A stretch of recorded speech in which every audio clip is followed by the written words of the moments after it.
Oh, beautiful for spacious skies, or amber waves of grain,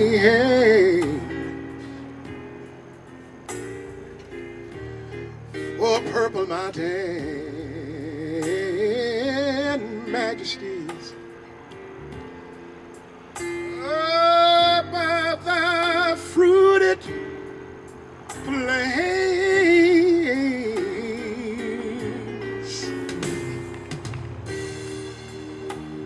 America, sweet America, you know my God, he done shed his grace on thee. He crowned thy good, yeah, he did. Say with brotherhood, love, from the sea to shining sea.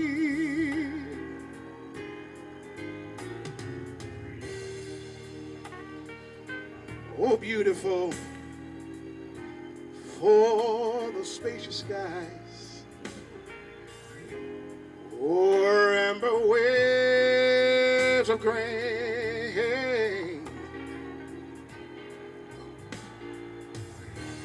for purple mountain majesties, above thy fruited plains.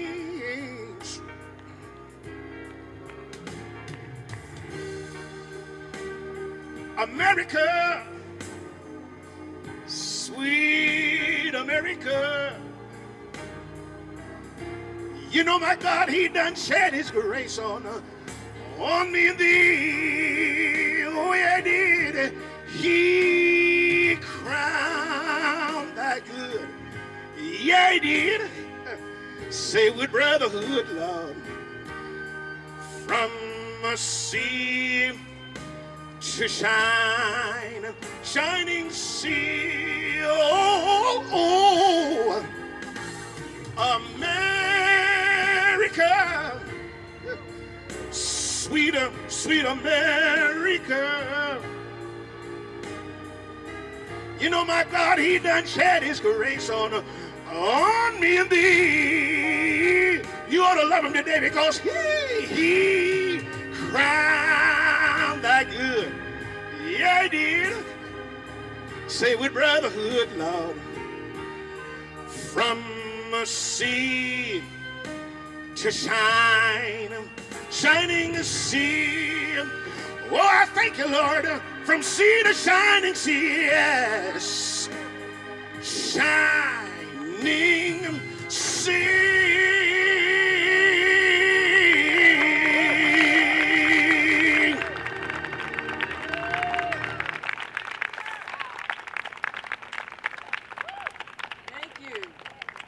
Thank you, J.W. Smith. That was wonderful. Hold that note. Hold that note.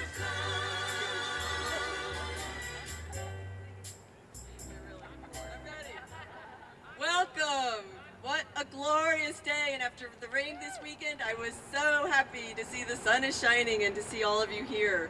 We have been working for a long time this summer trying to prepare a month-long series of events, and this is our first event, and it's so exciting to have you here. We are coming together because we are celebrating the 25th anniversary of the passage of the Americans with Disabilities Act. Many years ago, Helen Keller said, "Alone we can do so little. Together we can do so much." The ADA was passed 25 years ago through the efforts of many people intentionally coming together, knowing that we needed to make improvements in order to create access for persons with disabilities. It signified major legislation in the civil rights arena.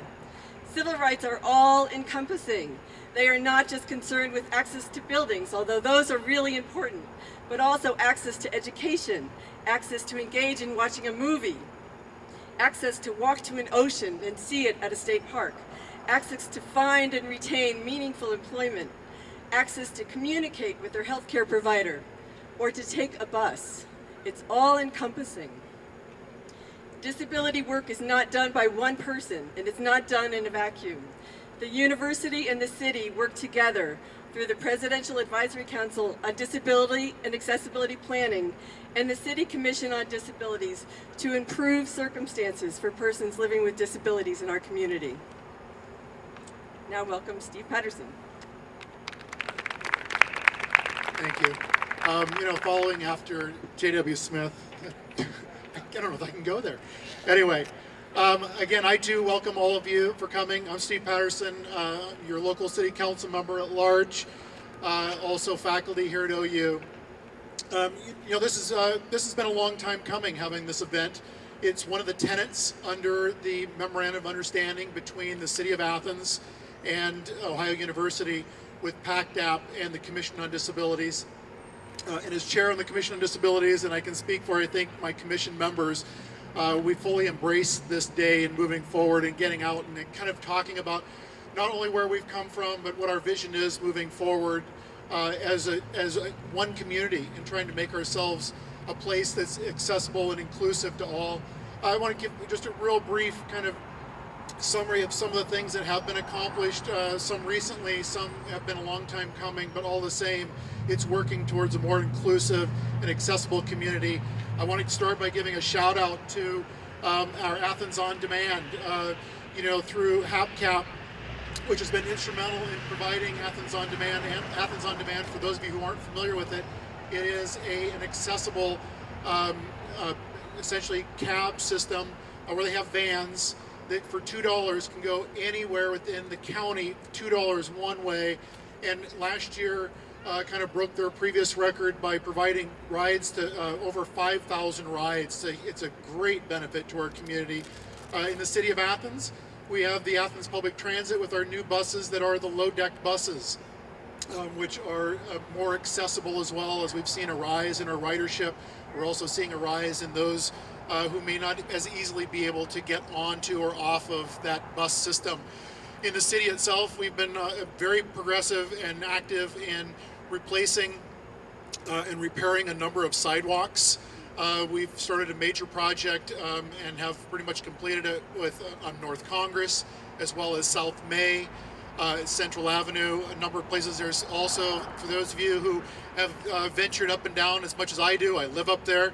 I know that President McDavis and I are neighbors in that neighborhood. Richland Avenue, which has always been, kind of a rough spot, no pun intended, but it's certainly been a rough passage for people living with disabilities to be able to use the sidewalks. It's now ready for, hopefully soon, a ribbon cutting ceremony. To open that back up again. It's already open, but to dedicate it, it's our first complete street in the city of Athens. Wider sidewalks that are going to afford the ability to people to easily migrate up and down. We're also doing some sidewalk repairs.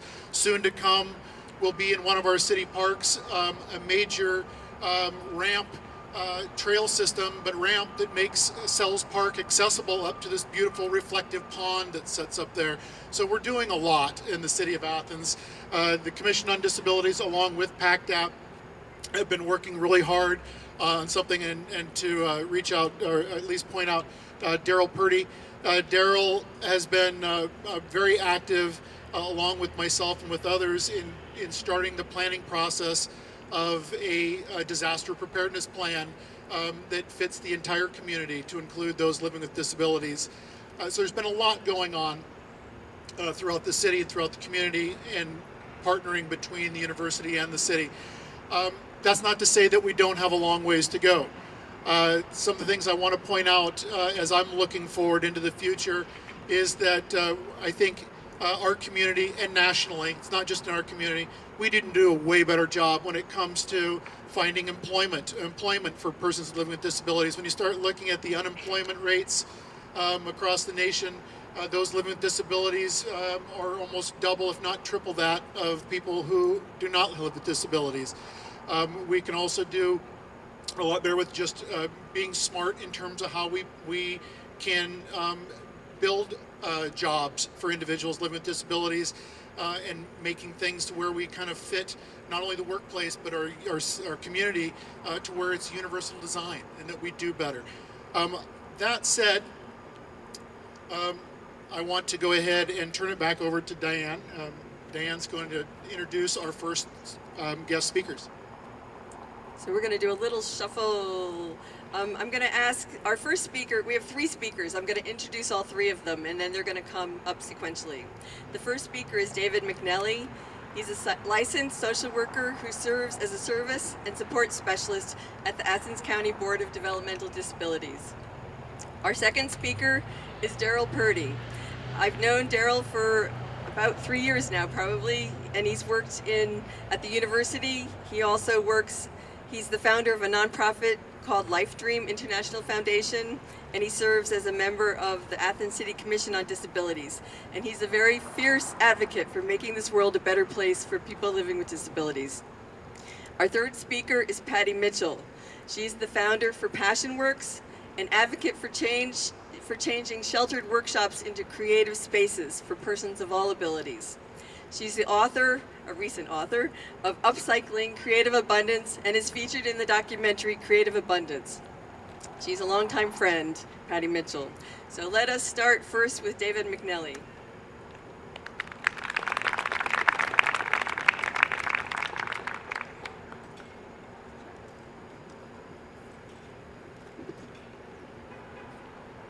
Okay, can everyone hear me okay? Okay, great.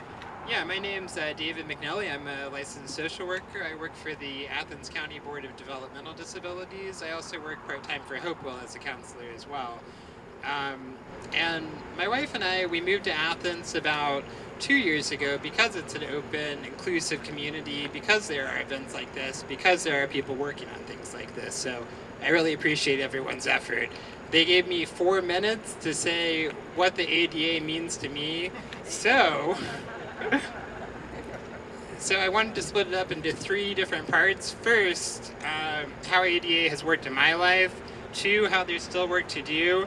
And then 3, thirdly, a local grassroots organization called FANS, Friends, Allies, and Neighbors, that a group of us who work at the county board, who get services at the county board, started about 3 months ago.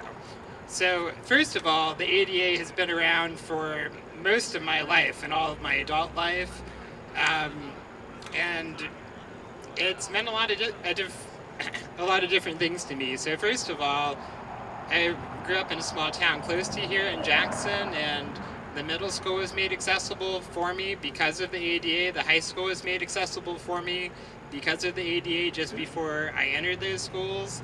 I had to, my parents and school administrators had to find grants to be able to afford that, but that's been great, so I could go to school with everyone else. It's meant reasonable accommodation, so as long as it's not too costly for businesses or too hard with the amount of space, they have to be accessible now. And whenever I was choosing colleges, probably 2/3 of the businesses uptown here were inaccessible. Now, just looking around, it's more like a third are still inaccessible probably, but that's progress. And schools and public institutions have changed dramatically to be more accessible. So, people with disabilities now are able to go to work, are able to eat out at restaurants, are able to do things like go to movies. It meant that the college I went to, Miami University in Ohio, you can all do that if you want to, had to fit a dorm that was accessible for me. So those are the things that have really worked in my life with the ADA. Some things that aren't working still, there are a third of the businesses in Uptown Athens that aren't accessible. It took me probably 10 minutes to figure out how to cross the street because there's all steps all the way across on the other side of the street. And I think as well, just in our personal lives, I can't get into very many, if any of my friends' houses, so went throughout the community. So as we move forward in building houses, there's definitely a lot of work to do with that. I think, but most importantly, what the work we have to do is the ADA didn't make it so that people personally in their own lives couldn't practice segregation.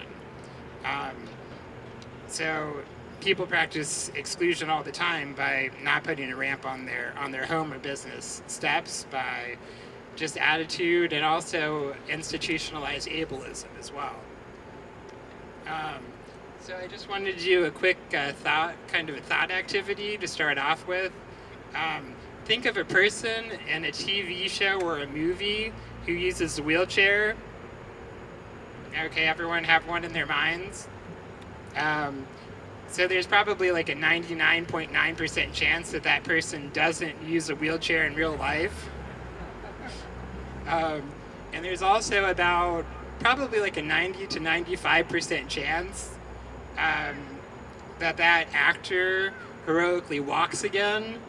And, you know, there's big, like, orchestral music. Everyone's so happy. You know, the guy ends up, like, standing and walking, and that's kind of how it ends for that character in that show. Or maybe in the TV show, the character is really sad and mopey, maybe depressed, and they have to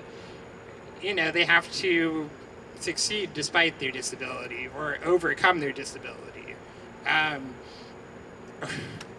Or maybe there's a dream sequence where this person uses a wheelchair, can suddenly, like, in that dream sequence, get up and walk around and dance or something like that.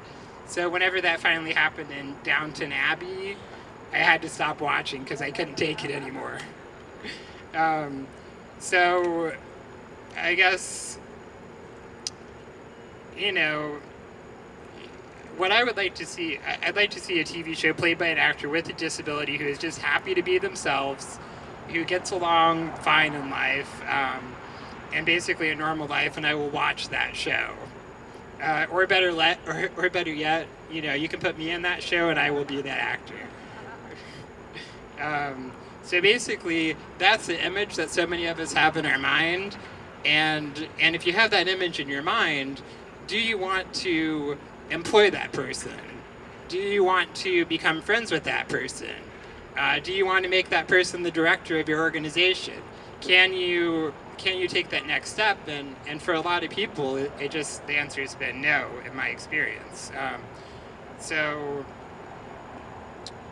we all kind of have an unconscious bias in our mind because of that. And what other people will talk about is, you know, people want to have normal lives and get out into the community. As part of my job as a case manager, basically, for the Athens County Board of Developmental Disabilities, a group of us started an organization. It's a volunteer grassroots organization that helps people with developmental and intellectual disabilities to make friends in the community. So too often, people with intellectual and developmental disabilities especially are segregated from the rest of the community through, you know, our past system of sheltered workshops, through different schools, through different classrooms within the schools. So they don't get a chance to join community clubs, to go to church with friends, to go to different activities with friends. So that's what we're really trying to do. We've been doing it for 3 months now, and you know, 15 people have developed friendships. They go hiking, bowling, movies, OU games. They meet each other's friends and family, and it's been a really great experience. And I'm asking you to join us. If you'd like more information, you can search for us online. We have a Facebook page. I also, I guess I can leave this up here, or you can talk to me afterwards as well. I have contact information here too. So thank you.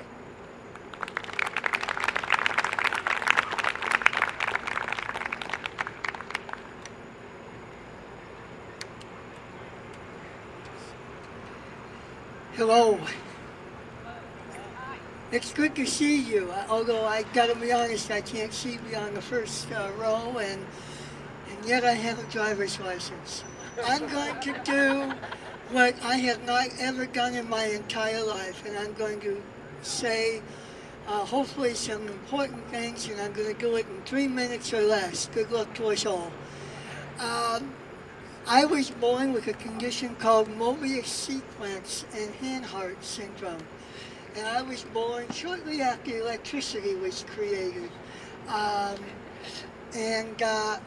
When I was born, there wasn't any of the resources available to folks living with disabilities that are currently available now.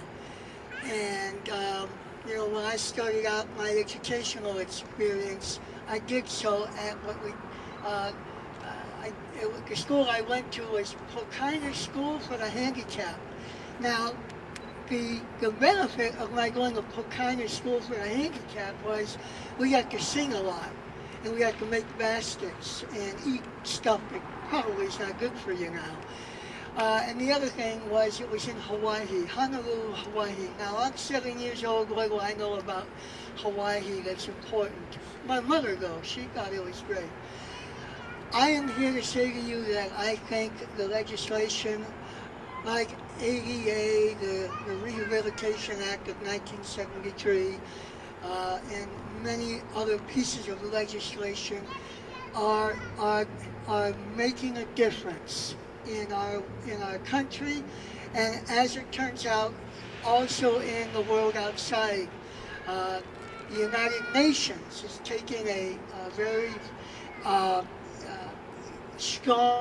making a very strong effort to reach out to countries around the world so that countries are able to get after the work of inclusion and accessibility all over.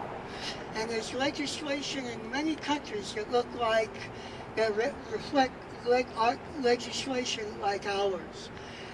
I'm going to tell you some good news and bad news. The good news is legislation like the ADA gives us an opportunity, gives me an opportunity to share with you what it is I am learning about living with disabilities, and how many, more often than not, I am an outsider. And before the legislation, my brothers and sisters with disabilities and I probably were not as comfortable doing that. That's the good news. The bad news is we got a lot of work. We're just starting the conversation. But I will tell you, the conversation is the catalyst for change. Let me share with you the final thing. Today in our world, we have 1.27 billion people who live with disabilities. And that number is growing at a rate never before. It's a new rate that's moving quickly.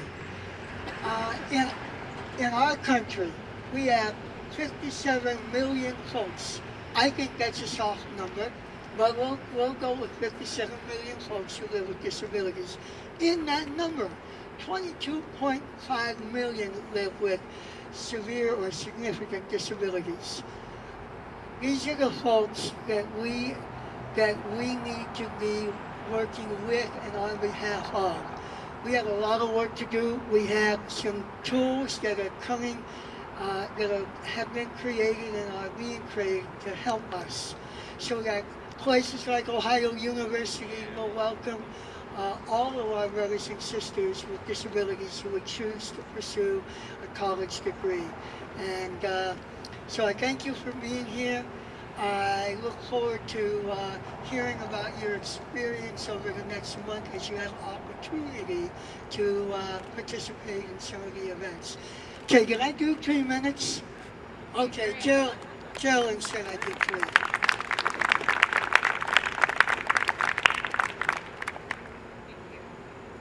Well, I'm so pleased to be here, and thank you for the invitation. My interest is making art, and making art with lots of people to do things that I can't do by myself. And in the past, I'm just attracted to creating spaces and then inviting people in. And my main focus has been all different kinds of populations, but especially those with developmental challenges. And I'm just like my friends who I work with. We're really focused on what we want to do and what we can do, and taking off from there. And I'm aware of disability. We all have disabilities, and the ADA is for everyone. It's for all of us to have a better life. And through the artwork, it has been my experience that people's spirit and humanity has projected, and that once you see someone as a beautiful human being, you no longer can imagine them as the other, and you can't imagine them as your friend, and you want your friend to come into your house, and you want your friend to come into public spaces. And so it isn't an argument of if we should or is it a good idea. Of course you do. And so Athens is a shining example of how the arts can help illustrate and storytell the importance of social justice and inviting our friends in where we can hang out and do stuff together. And so Athens is doing beautiful work, and it is not just for our little community. It's just like the ADA, it's for everyone. And the story of Athens is being told internationally, and a lot of people are watching us as to what is possible, and they're mirroring our example. So I am so grateful to live in this community and to be welcomed, and everyone to be welcomed, and so our community is fuller. Thank you. Thank you, David, Daryl, and Patty. We have another song JW is going to treat us with, and I'd like you to give him a round of applause. JW is a faculty member in the Scripps College of Communication.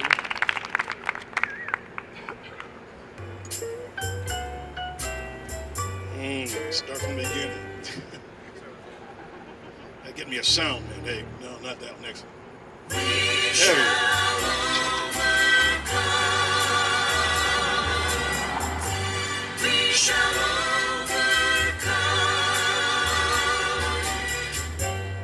we shall overcome. We shall overcome. We shall overcome someday.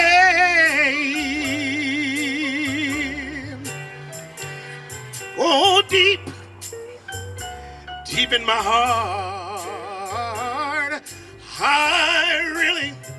I really do believe we shall overcome someday. Now we all want peace. We all want peace. We shall all have peace. We all want peace. We shall all have peace.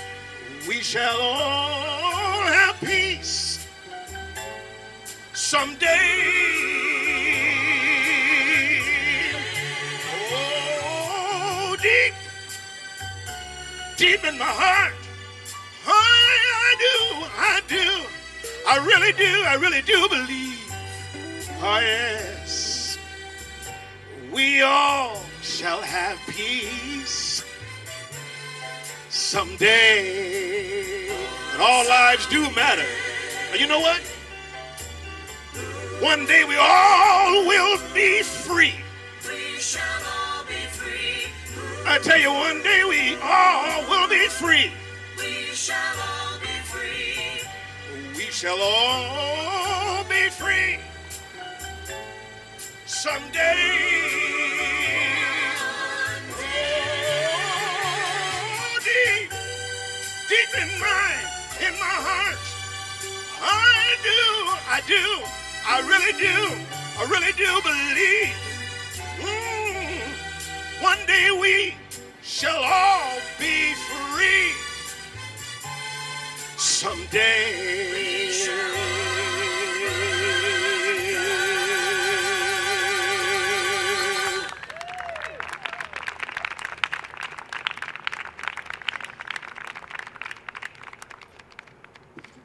Amen to that. Thank you, JW. Before I introduce our two keynote speakers, I want to give a little historical context again as to today and having this engagement.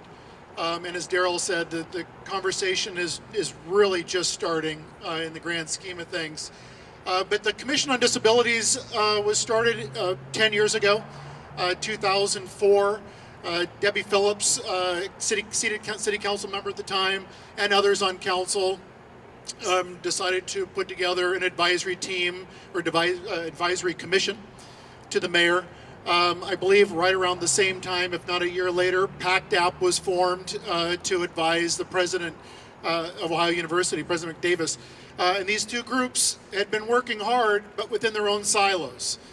2014 was a great day, and there was a year and a half planning going into that to craft a memorandum of understanding to join these two forces together, which has been, I think, instrumental in making sure that this message is getting out. Today's event falls under one of the tenets, which is to educate and embrace the community so that everyone understands where we need to go, how we move forward, but also where we've been. That said, again, without the signature of the next two gentlemen who are coming up to the mic, this wouldn't have happened. We might not be sitting here today. So I want to start with introducing the Honorable Mayor Paul Weil, who will be coming up and giving a few remarks, and after that it'll be President Roderick McDavis.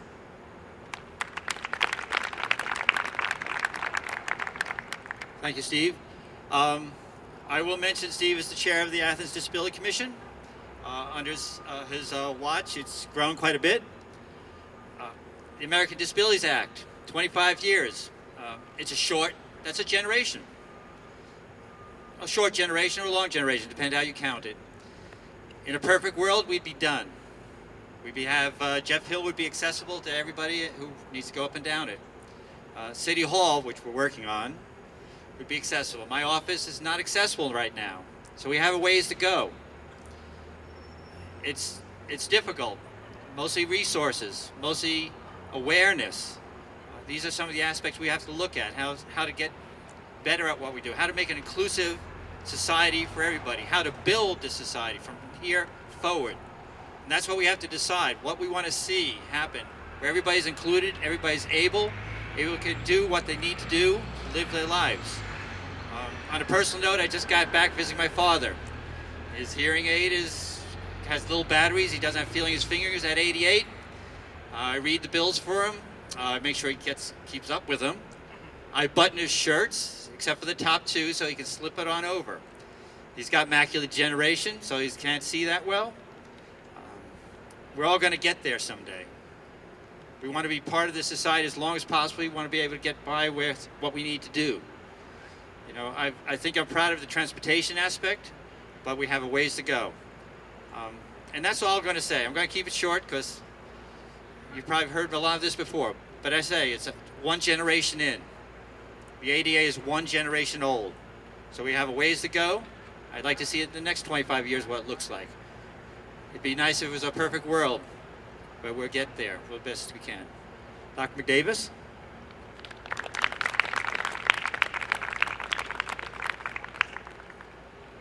Thank you, Mr. Mayor. Today is a day that we come together to celebrate and to challenge ourselves. Today is a day that 25 years ago we took off on a journey. And that was a journey for us as Americans to come to grips with something that we had not done for an awful long time, and that was to recognize that people with disabilities have something to offer to our society, and that all of us collectively have something to offer to our society. And so 25 years later, we are beginning to witness some of the outcomes of the Americans with Disabilities Act that was signed those many years ago. We are witnessing the welcoming, inclusive environment within our university and certainly within our community. We are witnessing the sensitivity and the awareness that all of us are beginning to exhibit to people with disabilities in our society. And most importantly, we are beginning to come together as we are today to lift all of us up in one human spirit to say everybody matters in our society. Everybody matters in our society. And so today we celebrate the achievements that we have begun to see on our campus and in Athens through the good work of the members of PACT App, many of whom are here today, and the members of the Athens City Commission on Disabilities, many of whom are also here today. We thank you for your service. We understand the challenges that we face, And that is our future, to understand the challenges that we face and to begin to understand that we have to have a pathway to where we want to go from here. And that pathway is one that says that there are numerous recommendations that we already have in front of us that we have to get our arms around and find the resources to be able to make it happen on our campus and in our community. That's the challenge for all of us, not just for the members of these two groups, not just for those with disabilities, but for all of us. That's when the ADA becomes real, when all of us say, that is an act for me. So today we celebrate, today we challenge, today we begin a month of celebration, we begin a month of challenge. So I certainly am pleased to be a part of this. I welcome the opportunity on behalf of the faculty, staff, and students at Ohio University to embrace the challenges that are ahead of us. I certainly look forward to working with Mayor Weil and with Mayor Patterson. I've already won the election for you, Steve, in the days ahead, so that we can come back to this podium down the road and say we have accomplished more than we thought was possible, more than we thought we could, but that we have accomplished it because we have worked together. And so it is with that spirit that I want to ask Mayor Weil to come back to the podium, and together we will read the resolution that we have drafted to commemorate this occasion.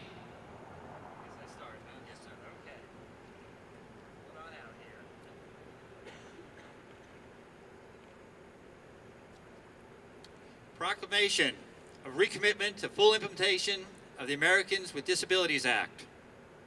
On July 26, 1990, President George H.W. Bush signed into law for Americans the Americans with Disabilities Act to ensure civil rights for persons living with disabilities.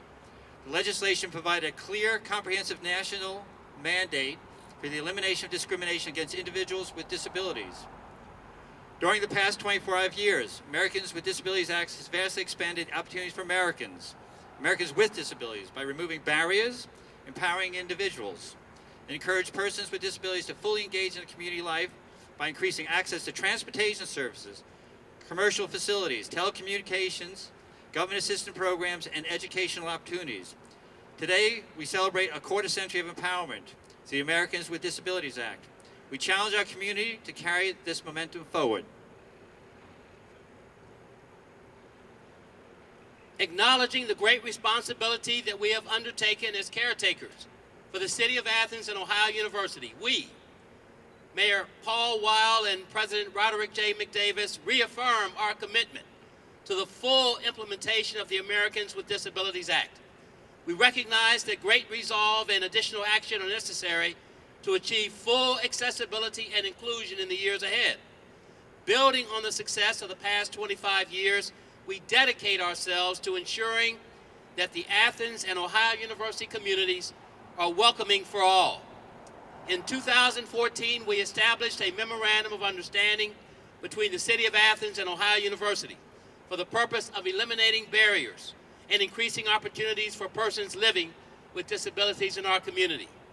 And so today, October 6, 2015, in honor of the 25th anniversary of the passage of the Americans with Disabilities Act, we recommit ourselves to continued advocacy so that persons living with disabilities might participate fully in the civic, social, and economic life of the university, the city, the state, and the nation. Signed by Mayor Paul Weil and Roderick J. McDavis.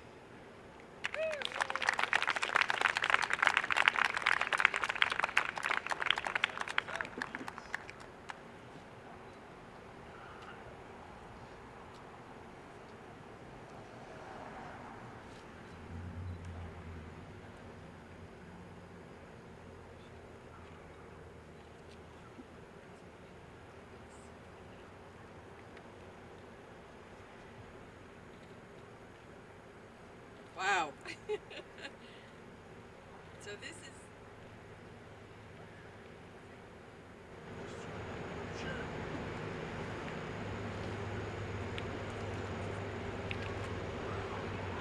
With potential office changes in the near future, I think I know where this is going.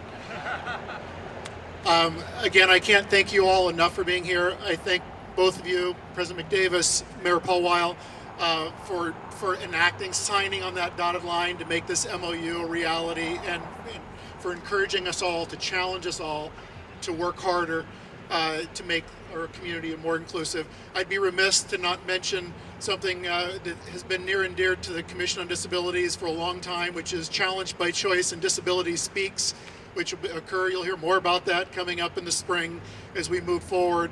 But it's an opportunity for people to take on a disability simulation, and in that short 2 to 4 hour glimpse of time to have some inkling to what it requires to be an engaged citizen in any community when you're having to overcome what can be otherwise Herculean obstacles in people's worlds. So you'll hear more about that in the future. So I wanted to thank all of you for coming. I want to thank all of our presenters. So David McNally, J.W. Smith, Patty Mitchell, Daryl Purdy, the President and Mayor. Thank you, everyone. We're inspired by the messages that you give us. And we know we have a long ways to go, but we also know and we feel the engagement and the commitment of our leadership and the community to make this happen. Our vision is that all members of our community, for this series event, for the ADA 25 Celebration Series, we are hoping that everyone attends at least one event. So you've actually done your event. So now you get to go forth and tell people. We encourage everyone to attend at least one event and to come away thinking about how you personally can move and change our world. Move it forward so that we can become more inclusive and more accessible for people living with disabilities. I come back to Helen Keller's words, alone we can do so little, together we can do so much. I want to especially thank the members of PACTAP for their hard work in getting this event together. Dr. Carrie Bush, Dr. Carolyn Lewis, Daryl Purdy, Jill Harris, Paige Stratton, Lacey Martin, Linda Lonsinger, and Joan Butcher. And a special thanks to Corinne Marshall and Carrie Griffin and many of the behind-the-scenes supporters in helping this all come together. We look forward to seeing you in the coming month. Thank you.